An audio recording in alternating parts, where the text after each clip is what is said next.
आने है मलिर टाउन। जी हाँ, जिसमें मियाँ बीवी जो कि बीवी भी हामिला थी, अस्पताल जा रहे थे लेकिन एक सान्या हो गया। वाटर टैंकर की टक्कर और फिर उसको घसीटा और फिर दोनों की हलाकतें हुई। इस दौरान नवमौलूद बच्चा भी शाहराह पर पैदा हुआ। दुनिया में तो आया लेकिन ज़िंदगी नहीं थी।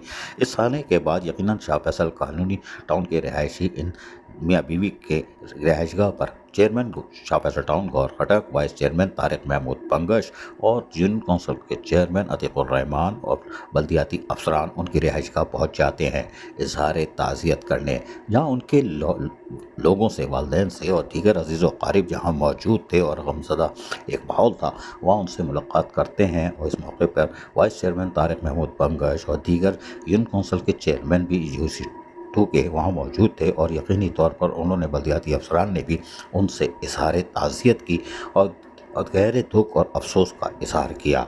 इस मौके पर जहाँ चेयरमैन शाह फैसल टाउन गौर खटक और vice chairman Tariq Mehmood Bangash, UC के चेयरमैन अतीकुर रहमान मौजूद थे, वहीं दुआए मग़फ़रत की गई, फातिहा पढ़ी गई।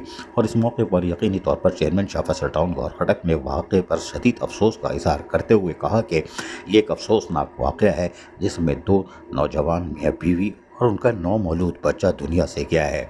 वाटर टैंकर को लगाम देने की ज़रूरत है और जो सरकारी तौर पर इनके औकातकार हैं उस पे निकालने की इजाज़त दी जाए ताकि ये माफिया यकीनी तौर पर इस जुल्म व सितम का जो कराची में बाजार गर्म है उसको थाम जा सके, यानी कम किया जा सके। यकीनी तौर पर चेयरमैन शाह फैसल टाउन गौर खटक आज शाह फैसल कॉलोनी 4 नंबर पहुँचे और वहाँ के रहायशी मियाँ बीवी और उनके नवमौलूद बच्चे के वाक़े पर इज़हार ताज़ियत किया और यकीनी तौर पर उनके दुख और गम में शरीक हुए। यकीनन उनके टाउन की हदूद में ये वाक़या हुआ था, इसीलिए वो वहाँ पहुँचे और उन्होंने इज़हार ताज़ियत की और दुआए मग़फ़रत की और ये इनका हक़ भी बनता है। और चेयरमैन शाह फैसल टाउन गौर खटक, बल्कि के वाइस चेयरमैन और अफसरान हर दुख की घड़ी में साथ रहते हैं। अज़ीज़ आरिफ, KPS बल्दियाती न्यूज़, कराची।